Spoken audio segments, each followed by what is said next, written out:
دست داده منتظرشن همه میخواستم خدایا منو ببر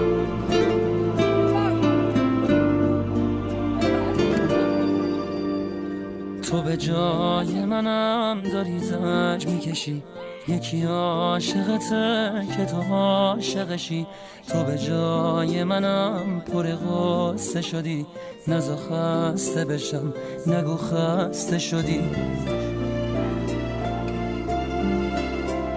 نگران منی که نگیر دلم واسه دیدن تو داره میره دلم نگران منی مثل بچگیام تو خودت میدونی من ازت چی میخوام مگه میشه باشی و تنها بمونم محاله بذاری محاله بتونم دلم دیگه دلتنگیاش بیشماره هنوزم به جز تو کسی رو نداره عوض میکنی زندگیمو